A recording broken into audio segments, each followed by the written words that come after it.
Good morning, ladies and gentlemen. Thank you very much for coming out this morning, and it's great to see such a good crowd here. If people could start to head toward their seats and find a seat, there are empty seats scattered around. We'll get the proceedings underway. So welcome to our 7th Big Thinking event here at Congress 2013. My name's John Archibald. I'm Dean of the Faculty of Humanities here at the University of Victoria. It's my pleasure to welcome you here on behalf of the university. I'd also like to begin by thanking our Congress organizers for making sure that things are running as smoothly as they have been and as they continue to do so. It is a delight to see. We acknowledge with respect the history, customs, and cultures of the Coast Salish and Straits Salish people on whose traditional land the university resides. From September 2012 to June 2013, UVic has been celebrating its 50th anniversary, and Congress is a big part of marking this milestone. UVic has a long and distinguished educational record, starting as Victoria College in 1903, when first and second year arts and sciences courses from Montreal's McGill University were offered. In 1920, Victoria College became affiliated with the University of British Columbia. Now we're celebrating our 50th anniversary, and our university status, which took effect July 1st, 1963. The anniversary period has certainly been full of many delightful events and historical reflections, now culminating here in the Congress, at which we host colleagues from across the country, across the continent, around the world, and from our local community to join in our celebration. The theme of the Congress, which probably hasn't escaped you, is At the Edge, which not only reflects UVic's location here on the west coast of Canada, it's also about testing the boundaries of disciplines, promoting innovative thinking, committing to engage scholarship and knowledge mobilization to broader communities. And our theme focuses on the key social challenges of inequality, the need for inclusivity, and the acceptance of diversity to ensure that voices on the margin are heard. And this is clearly a theme which our speaker, Doug Saunders, has addressed in his writings in many venues over the years. So, welcome to the University of Victoria and to Congress 2013. I'll now turn the stage over to Paul Davidson, the President of the Association of the Universities and Colleges of Canada, who will introduce our speaker. Thank you very much.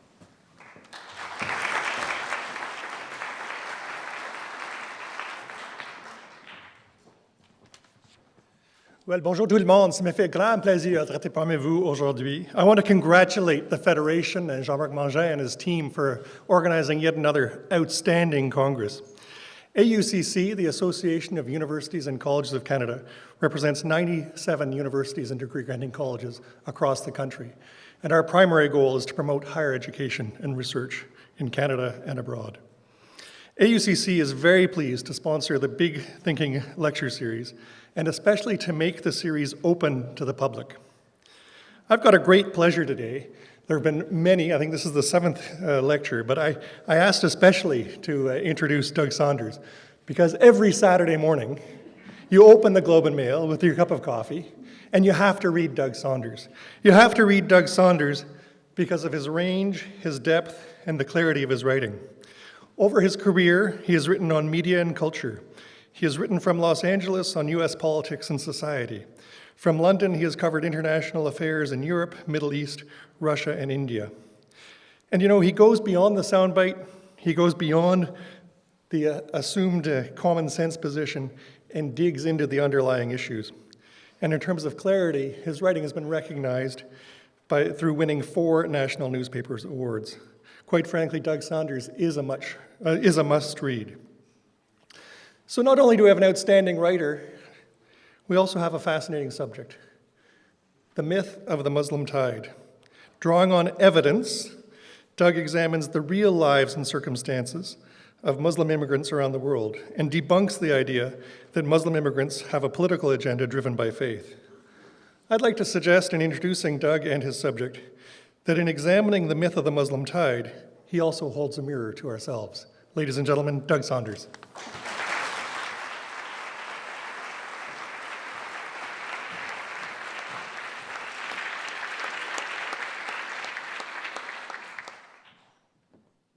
Thank you for that kind introduction, and thank you everyone for coming out at this hour and betraying your scholarly reputations as hard partiers and so on. And I hope some of you have been up all night anyway.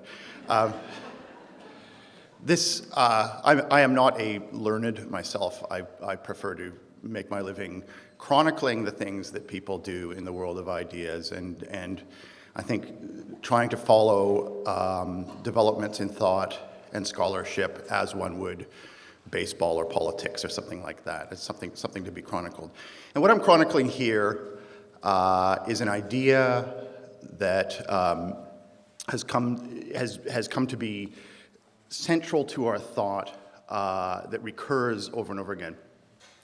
And it was, I think, first expressed as a question.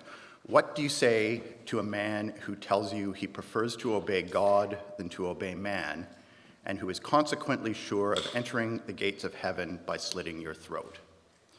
When Voltaire asked that question 3 centuries ago, it marked the birth of a certain idea of the people around us. There were two things contained in that question. What do you say to a man who tells you he prefers to obey God than to obey man, and who is consequently sure of entering the gates of heaven by slitting your throat? First of all, that there are communities of people among us whose core beliefs and values are so different from our own that they pose a physical threat to our life and existence. These people are committed antinomians who do not follow the values of the people around us, values that were being born and defined during Voltaire's era. And secondly, that our civilization and culture are fragile enough that these antinomians pose an existential threat to it.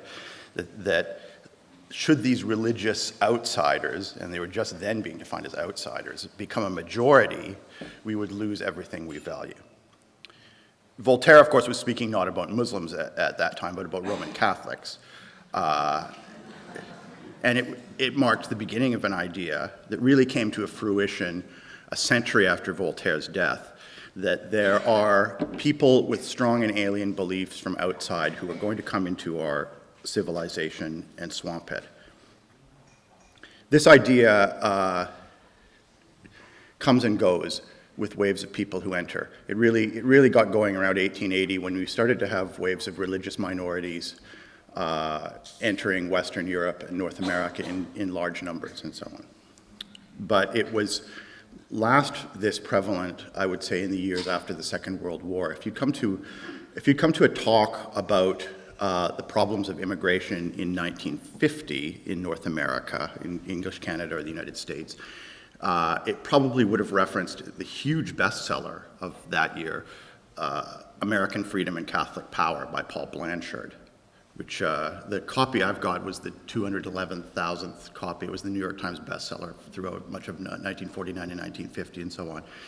And it argued that there's a new group of immigrants in our midst who threaten our very democratic and progressive values, that they are members not so much of a religion as an ideology of conquest guided by its religious leaders in other countries, who are loyal not to the laws of the United States and Canada, but to their church's teachings, which are antithetical to Western values, that they're refusing to integrate, they're isolating themselves into parallel societies and educating their children in religious segregated schools that teach values contradictory to our own, that they're associated by nature with violence and crime, that they're reproducing at a phenomenal rate with 8 or 9 children per family. But by that point, Catholics had already become a majority in several parts of North America, including the New England states, and Blanchard had a whole chapter warning about Quebec as a sign of what can happen if we let them take over. And that they have their own politics, that they vote as a bloc, that they want to impose their religious laws on our countries, that they have what he called a Catholic plan for America, that if it was not stopped or prevented, that within 10 years, by 1960, one of theirs could become the President of the United States. Note that this was written not by some evangelical or right-wing person, but by a leading figure on the left. But Blanchard is an editor of The Nation, and was sort of at the center of New York liberal social democratic thinking. His argument was that freedoms that we were fighting for birth control, for equality of the sexes, and so on, which had barely begun at that point, would be threatened if the Southern European Catholics then immigrating into North America were allowed to come in substantial numbers. Now, this idea, what I'd call the Catholic tide hypothesis, in much of polite society, it was shunned. I mean, the New York Times refused to review his book. Plenty of people wouldn't want it in their houses, but plenty of people did as well. There was a substantial minority of people on both the right and the left who found it quite reasonable to argue that Roman Catholics, particularly from Southern Europe, were a threat to democratic institutions and so on. And there seemed to be plenty of evidence all around us to support this idea. Almost all the countries that Roman Catholic immigrants were coming from at that point had fallen into fascism or religious dictatorship. The Catholic world seemed determined by predisposition to be tyrannical. Violence and illiteracy were rife among Roman Catholic immigrants. Failed integration seemed to be a big phenomenon. The second generation, many studies showed, were less educated than the first and were falling into patterns of unemployment and extremism. They were more religious than their parents in many ways. And they were associated with terrorist violence. In 1950, the first half of the 20th century had been dominated by acts of terrorism in North America committed by immigrants from Roman Catholic countries, the bombing of Wall Street, the assassination of a president, and so on. And there was, of course, a whole range of Hollywood films devoted to showing that the children of immigrants from Roman Catholic countries were committing great acts of violence within the downtown cores of major cities. Some of the greatest films ever made, incidentally. This was a new way of looking at people coming into our countries and so on. Intolerance or fear of religious minorities has, of course, existed for a very long time. Anti-Semitism has produced violent manifestations since the 12th century and so on. But there was a new version of this that emerged starting around the 1880s. The early version, let's say the pre-Enlightenment version of this fear, had been largely theological in origin. It was the belief that the Jews killed Jesus and they were apostates, that Catholics were theologically different and controlled by Rome and so on. What happened after 1880, when you had the great waves coming from the pogroms in Eastern Europe and from the economic changes in Southern Europe and so on, was that you had a different version of this belief, which wasn't as theologically defined, which saw the religious minority immigrant as an alien threat, as a civilizational threat. And you have to remember that the people coming into North America 100 years ago were from a much more distant civilization than the people coming in now. If you came from some village outside Kiev or some village around Pescara in 1913, you would have come from a place that had not been touched by the Enlightenment, where religion was not so much an idea that you held as the air that you breathed around you, where the ideas such as the rule of law and the secular state would not have touched your life in any significant way. That's not true of anyone coming from a village in Pakistan or Iran now, and so on. So you could argue that the civilizational difference was more profound, even in 1950, than it is now, if you're going to use that language. Now, this idea of the Catholic tide as the equally infamous one of the Jewish tide died away at some point after a Roman Catholic actually became president of the United States. It was replaced for a generation or two by fears more grounded in the Cold War, you could say, as a big political idea and so on. And then it had a resurgence right at the very end of the 20th century. Because two things happened at once at that time. First of all, you had a wave of immigration of religious minorities, not as big as the Catholic or Jewish waves, much smaller, but that was highly visible, of people from Muslim majority countries. Muslims in North America and most countries of Western Europe are quite a new phenomenon. In France and Britain, they tend to be post-1960, but in Canada and the United States, they tend to be post-1990. 63% of American Muslims were born in another country, and 71% of those arrived after 1990. So a strong majority of people you'd see in a hijab are arrivals after 1990 or the children of them. So they're a very new group, not a very large group compared to earlier groups, but a new and very visible group who settled in our neighborhoods and were very visible.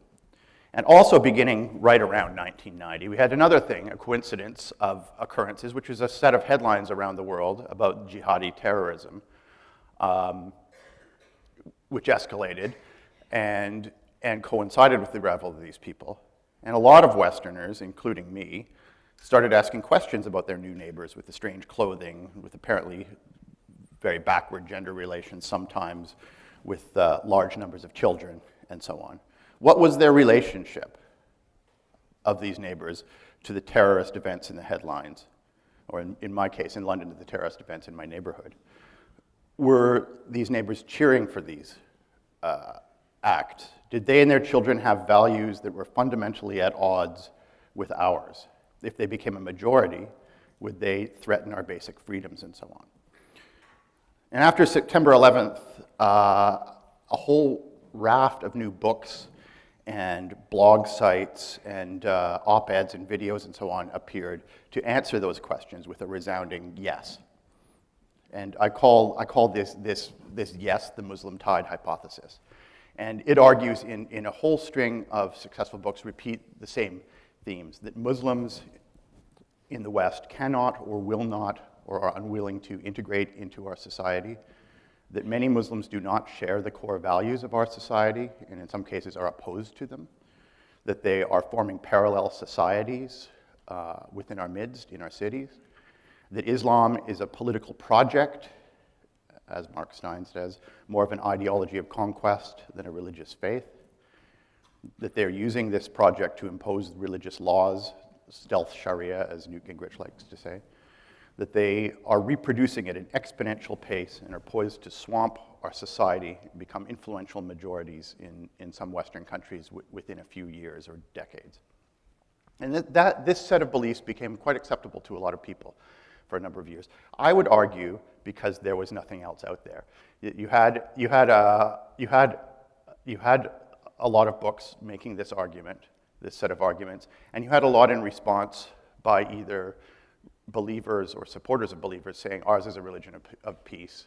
If you believe this stuff, you're a racist and a bigot, and so on. And books by Christopher Caldwell and Bruce Bauer and Giselle Littman and Mark Stein and Thilo Sarrazin in Germany, huge bestseller, and so on, became part of the mainstream discourse. I would say that most people who bought these books, and there are millions and millions, were not buying the core idea that this is a conspiracy of conquest and so on. I mean, there's a fringe version of these arguments out there which holds that, there are secret documents dated in 1982 proving the Muslim Brotherhood in Egypt has a plot to take over the US government in cahoots with its top Muslim officials and so on. Now, Newt Gingrich and Michelle Bachmann have both actually supported this particular conspiracy theory and so on, and in fact used it last summer to denounce the sort of 2 or 3 top Muslim officials in the US government as being secret agents of the Muslim Brotherhood without any evidence. But I would say most people who buy books by Mark Stein or Bruce Bauer or so on don't subscribe to what I'd call the hard version of the Muslim tide hypothesis. Most of them are people like me who are buying them because they subscribe to the soft version, which holds that there are groups among us who are not integrating into our society and who have values that are antithetical. And it's important to point this out, because although, yes, these books triggered a lot of right-wing political movements, Geert Wilders in the Netherlands, third place parties across Scandinavia, a new rise of the Front National in France, and of course the more interesting branch of the Tea Party in the United States were all products of this Muslim Tide literature. But it's not just a right-wing thing. It's, as with the Catholic Tide ideology, it has strong support on the liberal left and so on. We saw this happen 5 or 6 years ago when Ian Baruma, in his book Murder in Amsterdam, suggested in passing that people attacking Muslim immigrants from a rigidly secular perspective, from trying to instantly outlaw the hijab and so on, were hurting rather than helping the project of integration by threatening and alienating them rather than including and assisting these newcomers. They were being forced into marginal positions. And that got a response from a whole range of liberal philosophers. Pascal Bruckner in France was the first to respond. He said, how could we tolerate in Islam that which we no longer tolerate in Catholicism? These defenders of liberty, that is the Muslim Tide authors, are styled as fascists by these people, while the fanatics are portrayed as victims. These authors are symptoms of the fatigued, self-doubting Europe, one that only is too ready to acquiesce at the slightest alarm. Yet their good-willed rhetorical molasses covers a different tune, that of capitulation, and so on. A popular theme, the idea that Western society is so weak that it's very vulnerable to outsiders. And Lars Gustafsson, the Swedish thinker, wrote, "The question is rather irrationality deserves the same amount of tolerance as rationality." And he concluded, no, it does not. We are in danger of being overly tolerant of the intolerant, and that this is our threat. This is the liberal version of this hypothesis, and I think it deserves to be taken seriously. What Ian Baruma was arguing was that Muslim immigrants are like any previous group of poor religious minority immigrants, that they arrive with large families and weird beliefs and somewhat out of step with the people around them, but their children become much more like us, and their grandchildren are, still keep their religion and so on, but are part of our society. What Pascal Bruckner and company, and the people on the right as well, are inferring is that this group of immigrants are fundamentally and constitutionally different people than us and than any previous wave of religious minority immigrants, who carry core views which are carried between generations that are perpetually incompatible with the Western values of secularism, respect for the rule of law, and equal rights. And on top of that, they have a growing population. What I've done in this book that I think is different is to take these ideas seriously, to not denounce them as being bigotry, to take seriously the people who are buying these books as people who are really seeking answers to these questions, and to address this as somebody who is outside of this fight in some ways. I'm not religious. I have spent much time in most of the major Islamic countries, but I'm not particularly interested in Islam. I do not want more religion around me, and so on. But on the other hand, I have seen groups of religious minority immigrants succeed, and I'm genuinely curious as to whether the immigrants who are coming from Bangladesh and Pakistan and Morocco and Iran and Turkey are following the similar pattern to those who came from Poland and Ukraine and Italy and Portugal and so on before, or whether they really are a different type of person. Are their children and themselves guided by a different set of truths from us? And previously, the only way to answer this really was with rhetoric, because we simply did not know enough facts about Muslim immigrants in the West. We could make assertions and so on, but there simply was no way to empirically address this. And there's been a real revolution in empirical thought, particularly during the last 5 or 6 years in scholarship on the hard questions of the behaviors, beliefs, and activities and circumstances of immigrants from Muslim majority countries, so that it was now possible to actually write a book that actually took these questions seriously and addressed them with with facts, and with facts coming from a divergent range of sources, and so on. And in doing this, I'm taking an old-fashioned approach to this question, almost an Orientalist approach, you could say. I am treating this creation, the Muslim, as something that's real, as a genuine object of study, and so on. Now, there's another way to approach this whole question, which is to show that the concept of the homogeneous Muslim is itself a mythical construct, and so on, that this is a religion, a global religion that is actually more variegated in its practice and belief than Christianity, that we're uniting dozens of languages and cultures and traditions into one group, that we're putting one of the most variegated faiths under a single banner, that there's nothing in common between, say, an Ismaili or a Turkish Alawi, who are, practically secular and feminist in their practice of Islam, with a Wahhabi or a Deobandi or so on, who are much more ascetic in their practice of the faith. That's quite a legitimate thing to say, because we are, of course, I am in the practice of writing this book, reifying a concept, the Muslim, which doesn't exist as a single point anywhere around us.